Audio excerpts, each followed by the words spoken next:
한 주 동안도 하나님의 은혜와 사랑이 여러분들에게 있게 되기를 주의 이름으로 간절히 소망합니다. 하나님께서 우리와 함께 하시고 또 오늘도 하나님은 복 주시기를 기뻐하시고 여러분들 모두가 하나님의 자녀로서 백성으로서 주시는 축복들을 누리기 원하는 분이 우리 하나님이십니다. 특히 이 현장에서 예배드리는 여러분, 또 우리 2층에서 또 상록회에서 또 우리 어르신들 예배하는 가운데, 또 우리 각자 온라인으로 예배하는 가운데 하나님의 은혜와 사랑이 우리 안에 넘쳐나기를 소망하고, 말씀을 들을 때 그리스도의 심장과 그리스도의 주시는 그 놀라운 축복이 여러분들 안에 꽂혀서 우리의 심장이 변화되는 놀라운 시간 되기를 간절히 사모하고 주의 이름으로 축원합니다. 어느 경제 월간지에 가치관이 확립된 회사는 뭐가 다를까라는 이 제목의 글이 실렸습니다. 그 중에는 이런 내용이 있어요. 라면의 본질은 면발에 있다. 국물과 양념이 아무리 그럴싸해도 꼬불꼬불한 면발이 아니면 라면이라고 부르기 힘들다. 그렇다면 기업의 본질은 무엇일까? 가치관이다. 사람에게 영혼이 있듯이 기업은 가치관을 지녀야 혼이 살아난다. CEO에서 말단 직원에 이르기까지 임직원 모두가 이 동일한 가치관에 따라 일사불란하게 기업 활동을 벌이는 것, 이것이 바로 이 가치관 경영이다. 이렇게 나와 있습니다. 이 글이 비록 이제 그 기업을 위해 쓴 글이었지만 이 교회와 개인의 믿음에도 그대로 적용된다라고 생각되는데요. 이 믿음은 가치관의 싸움이고 나아가서 세계관의 싸움입니다. 이 싸움의 본질을 잃어버리게 되면 이 믿음이 뒤틀리고 이 잘못된 결과들을 쫓아서 우리가 믿음 생활을 할 수밖에 없게 되는 거죠. 그래서 언제나 우리가 포기하지 않고 끈질기게 붙드는 것은 바로 하나님의 나라를 믿는 것. 그러니까 지금 그 나라가 이루어지고 있고 우리에게 이미 임하였고 또 앞으로 이루어질 것이다. 이것을 믿는 믿음이 우리에게 무엇보다 중요한 믿음의 가치관입니다. 이 누가복음 18장을 보면요, 이 몇 가지 비유와 기적과 일화들이 나타나게 되는데, 이 얼핏 보면 이 산발적으로 드러나는 그런 이야기들 같은데요. 이 사실은 잘 분석해 보면 이 하나의 일관된 맥이 흐르고 있다는 것을 발견할 수 있게 됩니다. 여기에 등장하는 인물들은 대부분 대비적인 관계를 이루고 있는데, 한쪽에는 사회적, 종교적 강자들이 이렇게 존재합니다. 재판관이 등장하고요, 관원이 있고 바리새인이 있고 어른들, 이런 사람들이 등장을 하게 되고요. 다른 한쪽에는 약자들이 자리를 잡고 있죠. 힘없는 안악, 세리, 어린아이들, 장애를 가진 이들이 놓여져 있습니다. 왜 누가가 이런 비유를 그렇게 들었을까요? 이 앞장, 즉 17장까지 누가는 하나님 나라에 대한 이야기를 멈추지 않고 서술하였습니다. 그 나라를 살아가는 제자도에 관한 그런 내용을 전달하였고, 그리고 이제 18장부터는 그러면 그 나라를 꿈꾸고 품고 살아가는 자들, 우리들은 어떤 인생을 어떻게 살아가야 되느냐, 여기에 대한 해답이 18장부터 드러나고 있습니다. 사실 우리가 쉽게 생각하는 하나님 나라에 대한 기대는 어떤 기대냐? 우리가 강자가 되는 거죠. 그래서 내가 강자가 되는 것은 대부분 우리의 그 기독교적인 아쉬움으로 나타나면 이 간증문으로 나타날 때가 많이 있어요. 그래서 뭐 우리가 어떻게 하다 보니까 뭐 사업이 성공했고, 또 어떻게 하다 보니까 뭐 자녀가 잘 됐고, 뭐 이런 식으로 드러날 때가 많이 있어요. 그러니까 이게 우리가 뭐 꼭 나쁜 건 아니지만 우리가 그 신앙의 목표가 될 때가 많이 있게 됩니다.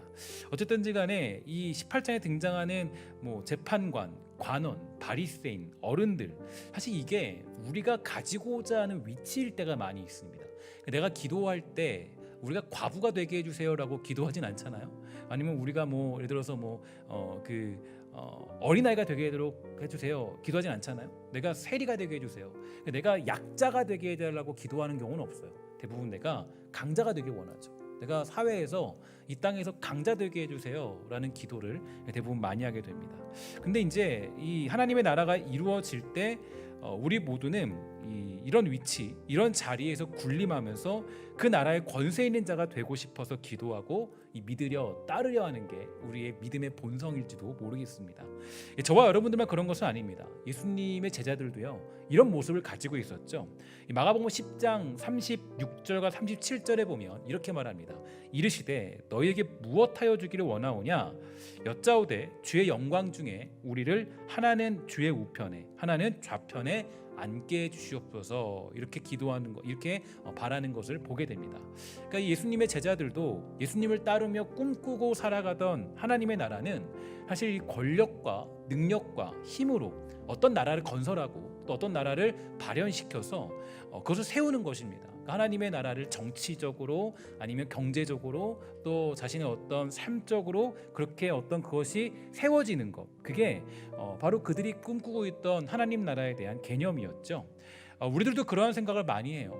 뛰어난 사람이, 대단한 사람이, 가진 사람이, 괜찮은 사람이 하나님의 나라를 건설하고 만들고 세우고 이룰 것이다, 이런 생각을 많이 하게 되지만 성경은 사실 하나님의 나라를 그렇게 세우지 않으셨습니다. 그러니까 하나님의 나라가 임하게 된 것은 여러분 또 중요한 개념이 또 하나 있어요. 갑자기 임하게 된 거예요. 그러니까 이게 뭐 갑자기 정치가 발현되고 어떤 사람들이 뭐 만들어져서 뭐 하나님 나라가 시작됐다, 이게 아니라 주님이 하나님의 나라를 가지고 오신 겁니다. 이게 왜냐하면 맨 마지막도 동일하게 우리가 해석을 할 수 있거든요. 그러니까 이거는 여러분 기억을 꼭 하셔야 되고, 그러니까 여러분 18장을 좀 읽어보면 누구나 동의하고 인정할 수밖에 없는 것은 오히려 이 사회적인 약자들로 불리는 이들이 우리 편이라는 것을 알 수 있어요. 그러니까 오히려 그들이 우리 쪽 사람들입니다. 그러니까 강자가 아니라, 이게 대비된다 그랬잖아요. 대비가 되는데 강자가 아니라 약자들이 우리 편이다, 우리 쪽 사람들이다. 그러니까 우리 그리스도인들이고 세상 사람이 아니라 그 사람들이 우리 사람들이다, 하나님의 백성들이다라는 것을 알 수가 있어요. 물론 그렇다고 해서 문자 그대로 이런 사람들이 더 의롭다거나 그리스도와 가깝다고 하는 것은 아니에요. 하지만 성경이 분명히 우리에게 강조하고 알려주고 있는 건 하나님 나라와 이 땅의 권력이나 힘이나 어떤 통치적인 방법이 하나님 나라와는 관련이 없다라는 것을 우리에게 아예 선언해주고 있는 겁니다. 이게 여러분 되게 중요한 메시지인데, 우리가 보통 신앙생활할 때 생각하는 것, 추구하는 것과는 전혀 다른 게 하나님 나라에 세워지는 방법이죠. 이 땅의 권력 관계의 측면에서 볼 때 우월한 입장에 있는 사람들은 당연히 힘 있는 자들입니다. 그러나 하나님 나라의 관점에서 볼 때는요, 그렇지 않죠. 오히려 힘없이 당할 수밖에 없는 무기력한 사람들이 오히려 하나님 나라에 우선적으로 받아들여지고 있다라는 것을 알 수가 있게 됩니다. 그리고 이 역전의 중심에는 바로 예수 그리스도가 계시죠. 특히 그의 고난과 죽음의 예고가 세상의 모든 관계들을 새롭게 만드는 가장 중요한 원인이고 이유가 되었습니다. 그래서 이 누가복음에서 누가가 서술하고자 하는 가장 중요한 관심은 모든 그런 이 하나님 나라를 통해서 이루어지는 역전의 중심, 그것은 하나님이 역사의 배후에서 세상의 주관자와 심판자로 계시기 때문임을 나타내고자 하는 겁니다. 누가는 이 세상의 판단이 아니라 하나님의 판단과 기준이 우리가 고려해야 될 최고의 가치라는 것을 제시해 주죠. 사람들은 보통 보이는 걸 쫓아갑니다. 그것은 오늘 본문에서 보는 것 같이 재판장 같은 이들일 수 있고요, 성전에 있는 자들일 수도 있고 또한 성전일 수도 있겠죠. 그러나 우리가 따르는 하나님, 우리가 믿는 하나님은요, 보이지 않는 하나님이 우리의 가장 큰 대상이라는 것을 항상 기억해야 돼요. 그러니까 항상 우리의 모든 결론과 모든 결과와 모든 것들은 하나님이 쥐고 계시다, 이게 우리가 믿고 있는 믿음입니다. 그래서 간원들 너머에는 그들 너머에는 그들을 세우시고 책임을 물으시는 하나님이 계시고, 또 모든 사람의 심정을 꿰뚫어 보시는 하나님이 계시다라는 거예요. 그러니까 사람들의 기도는 세상에 힘 있는 자들이 아니라 하나님이 듣고 계시고, 세상의 권력자들과 힘 있는 자들, 그럴싸한 사람들은 하나님 앞에 아무것도 아닌 자들로 드러나고 있는 게 성경이 얘기해주고 있는 굉장히 중요한 이 메시지라고 할 수가 있겠죠. 그러나 그동안 아무것도 아닌 자들로 여겨졌던 자들에게 예수 그리스도를 말미암아 아주 중요한 역전이 일어나게 되었습니다. 이 역전은 예수 그리스도의 고난과 십자가 그리고 부활로 이어지는 그리스도의 사역으로 말미암아 완성되었죠. 이런 전체적인 시각을 가지고 오늘 본문을 좀 살펴보게 되면요, 우리는 두 가지의 핵심적인 내용이 나타나고 있다는 것을 확인할 수 있게 됩니다. 첫 번째로 이 이야기의 초점은요, 항상 기도하고 낙심하지 말아야 된다, 낭망치 말아야 된다라는 것을 강조해주고 있고요. 이 두 번째로는 인자가 올 때 그 믿음을 보겠느냐라는 이 종말론적인 자세에 대해서 집중해 줍니다. 이 조엘 그린은 우리에게 이렇게 말해줬어요. 누가는 이 두 가지의 초점을 동시에 부각시키고 있다. 그러니까 하나를 이렇게 부각시키지 않고 두 가지를 전부 다 함께 공존하여서 이 본문을 해석할 필요가 있다라고 이 조엘 그린이 설명해주고 있습니다. 그러면 이 본문이 설명하는 게 뭘까? 이게 이제 중요한 내용이겠잖아요. 그러니까 이 본문이 어떤 내용을 과연 우리에게 말해주고 있을까?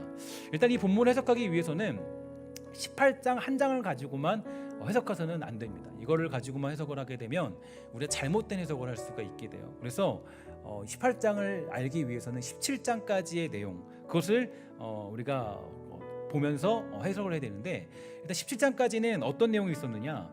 하나님 나라에 대한 이야기였어요. 제자도에 관한 이야기였어요. 하나님 나라의 제자도. 그리고 그 하나님 나라에 대한 안경을 끼고 18장을 읽어야 됩니다. 계속적으로 지적하고 있듯이 이 누가는 하나님 나라에 대한 이야기를 이어가고 있죠. 예수님은 우리에게 하나님 나라의 가치관, 그 세계관을 우리에게 제시해 주었고, 이 제자가 된 우리는 그 나라를 살아가는 것입니다. 오늘 본문에는 두 인물이 등장을 하죠. 이 두 인물이 등장하는데 누구냐? 불의한 재판관이 등장하고 하는데요. 그는 일단 아주 중요한 이 성격이 있습니다. 어떤 성격이냐면 불의한 권력을 대변하는 사람이에요.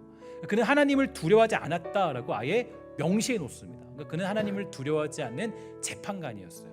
그리고 그 사람은 사람들도 안중에 두지 않는 사람이에요. 그러니까 아주 그냥 뭐 그러한 가능성이 있다 이게 아니라 이 사람은 아예 거기에 규정되어 있습니다. 하나님을 알지도 않고 두려워하지도 않고 사람들을 안중에도 두지 않는 재판관, 이 사람이 등장을 하죠. 반면에 이 억울한 일을 당한 과부는요, 사회적으로 가장 약한 사람이라는 것을 대변해요. 그러니까 내가 아무리 얘기해도 듣지 않는다라는 거예요. 조금 내가 힘을 가지고 있으면 재판관이 들었겠죠. 그런데 아무리 이 사람이 힘이 없으니까, 가장 약자니까 얘기를 해도 듣질 않는 거예요. 그러니까 이 불의한 재판관에게 아무리 얘기를 듣지 않는 그런 상황.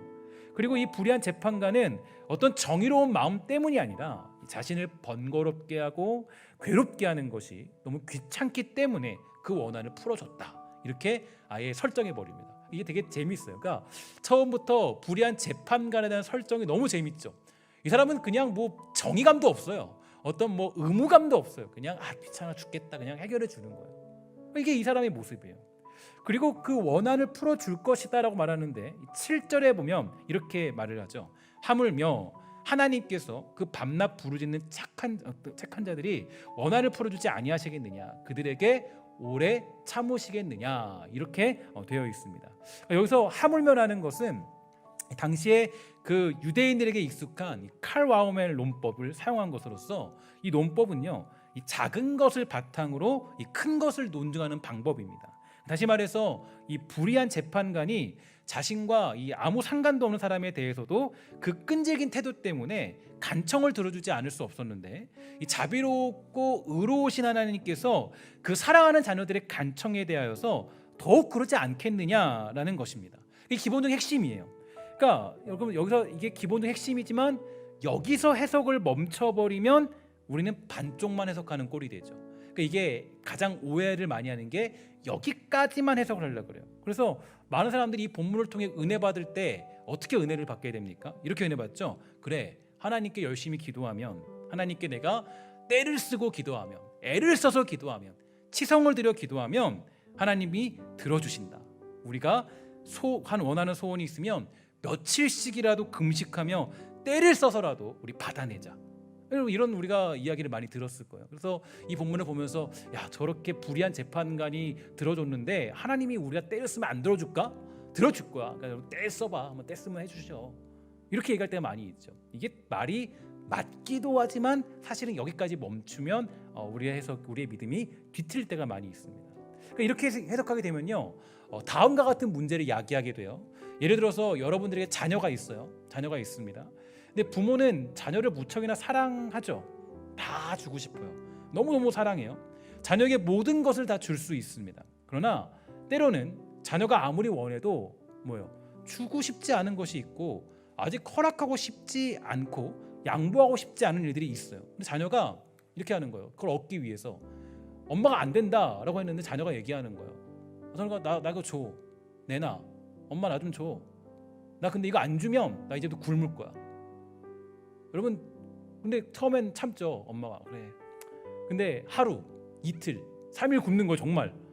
정말 굶는 거 안 들어주니까. 굶으면 여러분 엄마 아빠는 어떻게 하겠어요? 그래 너 죽어라. 안 그러죠? 그죠? 어떻게 해요?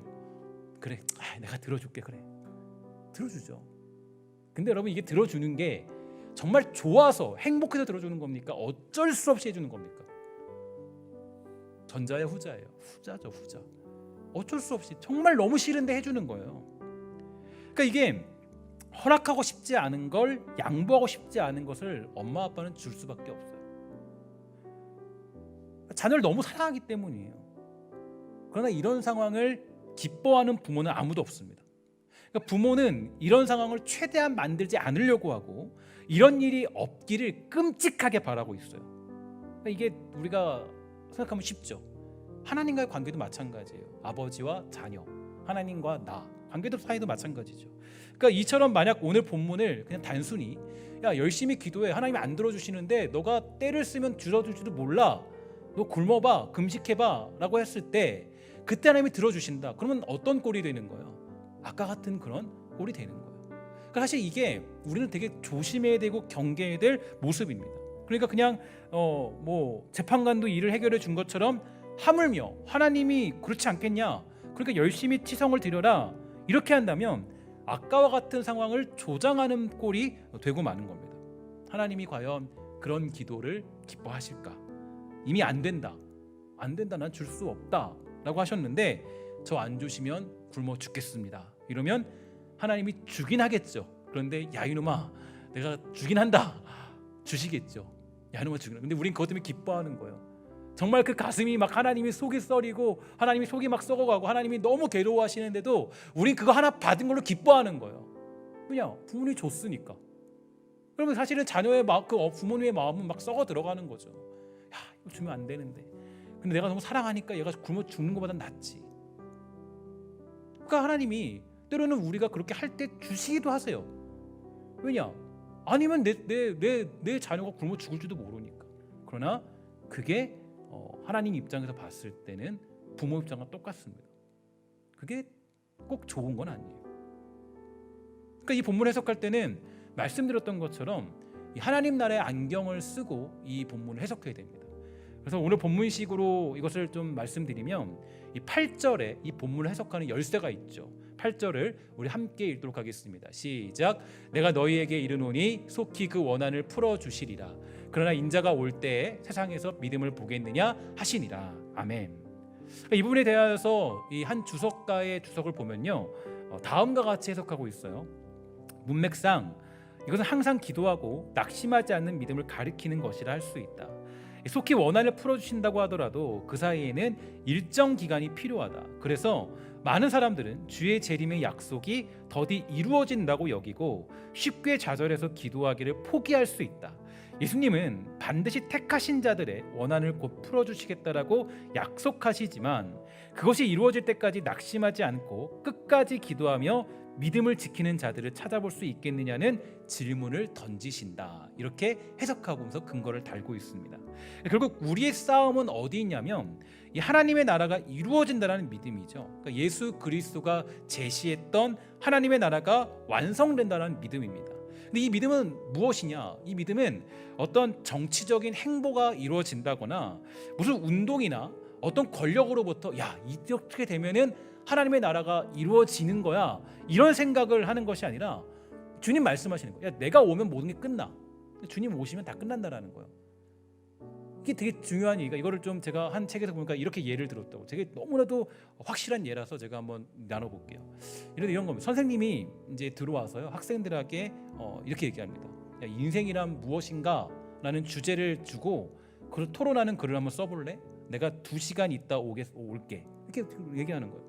이 문제를 주고 선생님이 교실 문을 나가면 여러 행동을 하는 친구들이 있을 거예요. 어떤 행동이냐? 선생님도 없는데 야 잠이나 자자. 아니면 뭐 떠들기나 하자. 아니면 야 선생님 안 올지도 몰라. 안 들어올 거야. 그냥 잊어버리실 거야. 이런 친구들. 아니면 놀다가 선생님이 오시면 그때도 괜찮아라고 하면서 뒤로 미루는 친구들. 하지만 여러분 중요한 게 있죠. 그런 중에도 다 놀아도 그런 중에도 어떤 친구들이 있어요. 꿋꿋이 그걸 쓰는 친구들이 있어요. 그리고 그 친구들은 한 가지 믿음이 있어요. 어떤 믿음이냐? 어떤 믿음이죠? 선생님이 반드시 오실 거야 라는 믿음이 있어요. 그리고 반드시 선생님이 오시면 그 떠들고 난리를 치고 나를 방해했던 친구들은 분명히 그때 어떤 판단이 나타나게 되는 거죠. 그러니까 이렇게 공부하고 있으면 공부 잘하는 친구들을 항상 주변에 방해해요. 누가 방해를 하느냐? 야, 너 선생님 안 올지도 모르는데 너 왜 그러고 있어? 너 그러지 마. 야, 선생님 2시간 뒤에 오늘 좀 이따가 해, 나중에 해. 얘기를 하는 거예요. 방해를 그렇게 하는 거예요. 근데 이 친구들이 한 가지 확신하는 게 있어요. 뭐라 그래요? 야, 선생님 곧 오셔. 그리고 선생님이 2시간 뒤에 오십니다. 그러면 무서운 말 한마디가 떨어지죠. 뭐라 그래요? 야, 시험 끝이다. 시험 제출해라. 끝나는 거예요. 거기서. 여기는 변명할 게 없어요. 뭐 어떻게 할 게 없어요. 그때 모든 게 다 결정되는 거예요. 선생님이 오셔서 뭐 이런 사람들 저런 사람들을 밝히고 뭐 이런 거 없습니다. 그냥 시험은 끝나고 그에 대한 결과로 확실한 처벌이 이루어지는 거예요. 그러니까 이게 믿음의 사람들이 하나님의 나라를 이루어가는 그런 세상을 살아갈 때 주는 예수님의 답이에요. 그러니까 하나님의 나라를 이루는 것은 서로에도 말씀드린 것처럼 권력자가 되거나 힘 있는 자가 되거나 돈 많은 부자가 되는 것으로 완성되지 않는다고 말씀드렸어요. 뭐 어떤 정치적인 행보가 일어나고 어떤 어떤 모습들이 나타나고 이게 하나님 나라를 이루는 게 아니에요. 오히려 우리가 살아가는 하나님 나라의 그런 백성들의 특징은 오히려 과부와 같고 어린아이와 같고 연약한 자와 같아요. 믿음 생활이란 그런 거예요. 하나님 나라를 이루는 건 내가 강자가 되는 게 아닙니다. 오히려 본문에 보면 약자들이 그 대상들이에요. 그러니까 그게 누구냐? 우리들이에요. 우리들이 과부와 같고 우리들이 어린아이와 같고 우리들이 사실은 그런 사람들이 되는 거예요. 재판관이 되는 게 아니에요. 자, 그러면 뭐예요? 이 오늘 본문에 등장했던 과부의 모습을 보세요. 매일같이 힘겨요. 내 말도 안 들어줘요. 야, 복음이 최고야. 예수가 답이야. 아무도 안 들어줘요. 아무도 그런 얘기를 해도 아무도 신경 쓰지 않아요. 아무도 내가 야, 주일날 교회 나가야 돼. 야, 무슨 교회냐? 오늘 온 거 보니까 30명이 무슨 상황에서 있다는데 그거 너희들 지금 알고 있냐? 우리가 아무리 얘기해도 그 누구도 신경 쓰지 않아요. 누구처럼요? 불의한 재판관들처럼. 세상에 아무리 예수가 답이고 복음입니다. 그게 우리를 살리립니다. 구원입니다. 아무리 얘기해도 재판관처럼 아무도 듣지 않아요. 그게 우리가 살아가는 삶의 모습들이에요. 자, 그럴 때 뭐 하는 거예요? 그럴 때 너희들 낭망하면서 잊지 말고 주님 오실 것을 믿고 기도하며 그 길을 걸어가라. 우리에게 얘기해주고 있는 겁니다. 사랑하는 여러분, 우리가 정말 주님 가르쳐 주신 길을 포기하지 않고 걸어가는 복된 성도 되기를 주의 이름으로 간절히 소망합니다. 이게 바로 기도하면서 낭망하지 말고 그 길을 걸어가라는 주님의 메시지가 되는 거예요. 지난 새벽 기도와 이 말씀 묵상을 통하여 살펴본 시편 기자의 내용을 한번 살펴보도록 할까요? 시편 59편 1절부터 4절까지 내용이에요. 제가 읽어볼게요. 나의 하나님이여, 나의 원수에게서 나를 건지시고 일어나 치려는 자에게서 나를 높이 드소서. 악을 행하는 자에게서 나를 건지시고 피 흘리기를 즐기는 자에게서 나를 구원하소서. 그들이 나의 생명을 해하려고 엎드려 기다리고 강한 자들이 모여 나를 치려 하오니 여호와여, 이는 나의 잘못으로 말미암음이 아니요. 중요하죠. 나의 잘못이 아니래요. 아니요, 나의 죄로 말미암음도 아니로소이다. 내가 허물이 없으나 그들이 달려와서. 세상이 그러는 거예요. 내가 허물이 없어요. 내가 문제가 없어요. 내가 어떻게 한 것도 아니에요. 내가 잘못한 것도 아니에요. 허물이 없는데 그들이 달려와서 준비하오니 주여 나를 도우시기 위하여 깨어 살펴주소서. 여러분 묵상하셨잖아요, 그죠? 묵상 안 하신 얼굴로 보시면 안 됩니다, 그죠? 묵상하셨잖아요, 그죠? 묵상하시면 이 본문 다 나와요. 근데 보면 어때요? 뭐라 그래요? 인생이 그렇다라는 거예요. 어떤 인생이냐? 원수들이 자기를 치려고 벼르고 있어요.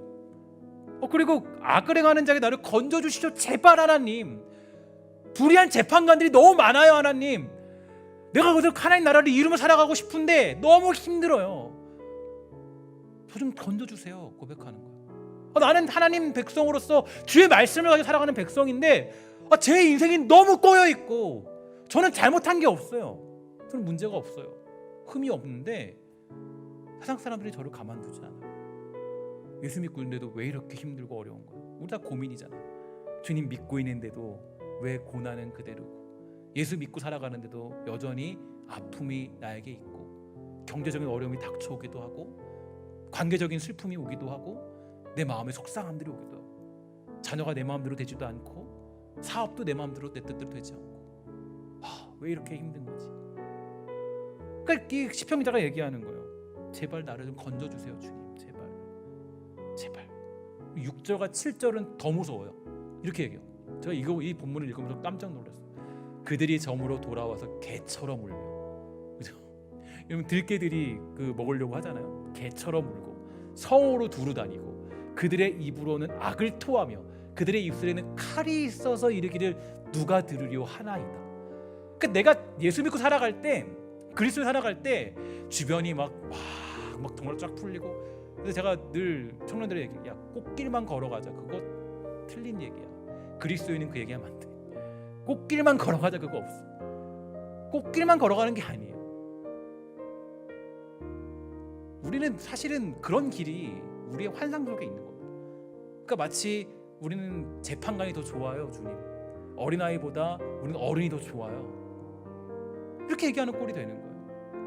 사실 우리가 우리의 신앙을 자각하고 우리 안에서는 그렇게 인지하며 살아가야 돼요. 그러니까 뭐예요? 개처럼 울며 성으로 두루 다녔다.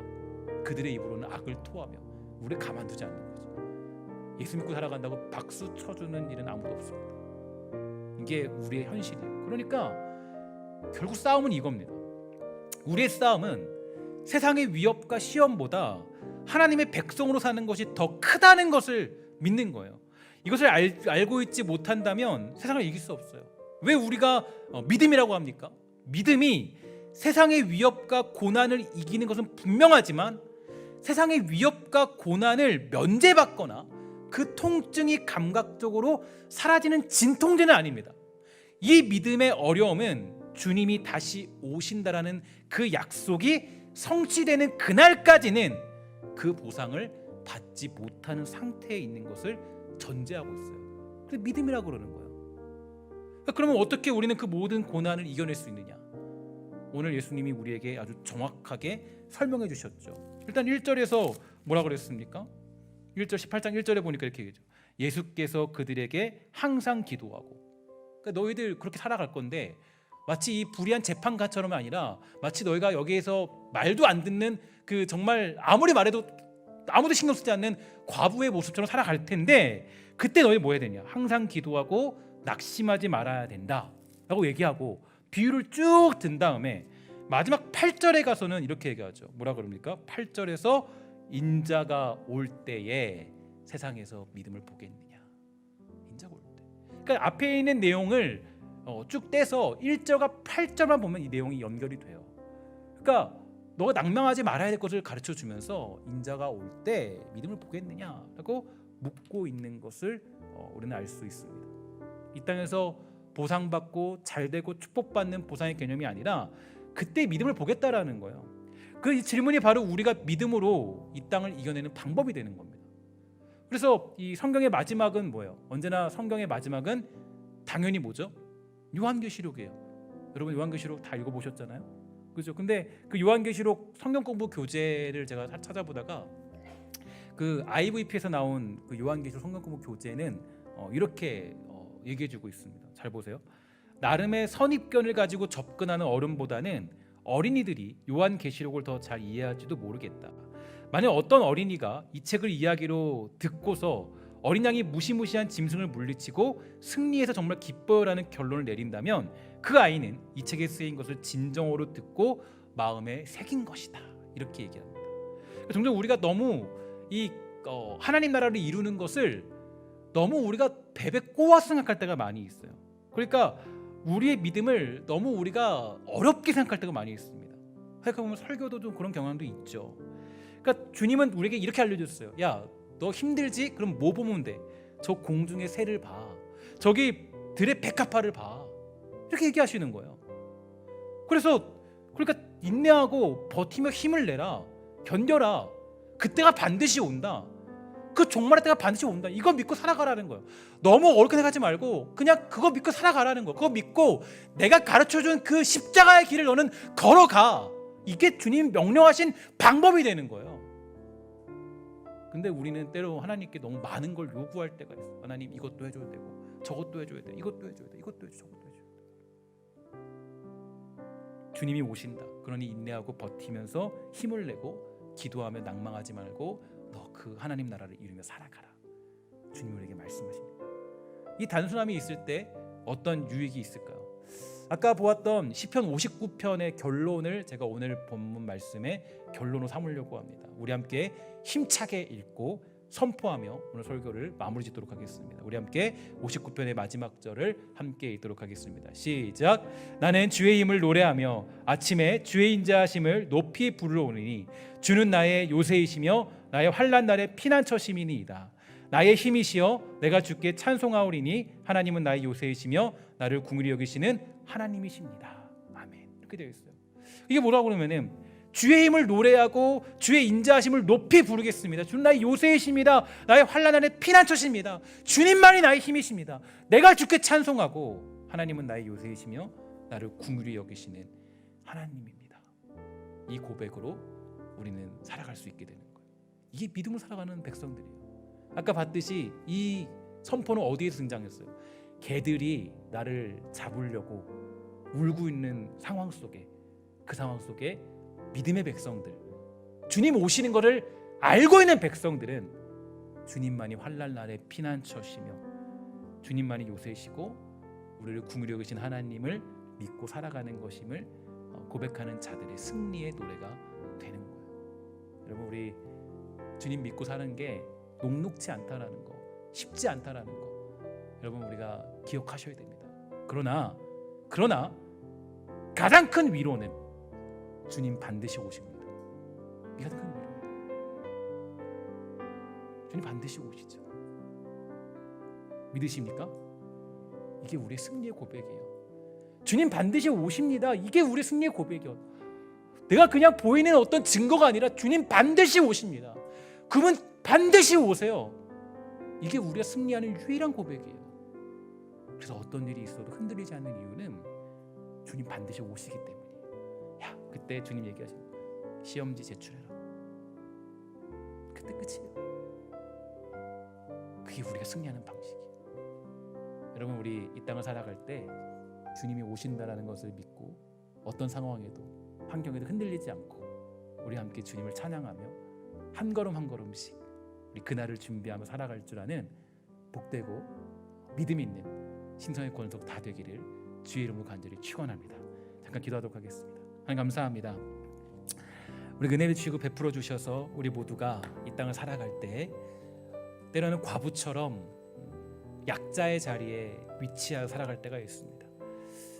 우리는 그 자리를 꿈꾸는 것이 아니라 그 자리가 우리의 온전한 삶이 아니라 우리 그리스도인의 인생이 십자가의 길을 걷는 것이고 때로는 핍박을 받는 것이고 인정받지 못하는 그런 삶의 모습도 우리 안에 있다라는 것을 우리는 기억해 봅니다. 그러나 주님은 그 약한 자를 통해서 하나님 나라를 세우시고 그 연약한 자를 통하여서 주의 나라를 이루신다는 것을 확인하게 되었습니다. 우리 모든 주의 백성들이 이 땅을 살아갈 때 혹여라도 예수 믿고 살아가는 게 힘들고 어렵다 할지라도 주님 반드시 오십니다라는 고백으로 하루하루를 이겨내며 살아가는 복된 성도 되도록 주님 허락하여 주시옵소서. 우리 주님이 오심을 믿고 기도하는 주의 백성 되기를 원하오며 모든 말씀 예수님의 이름으로 간절히 기도합니다. 아멘.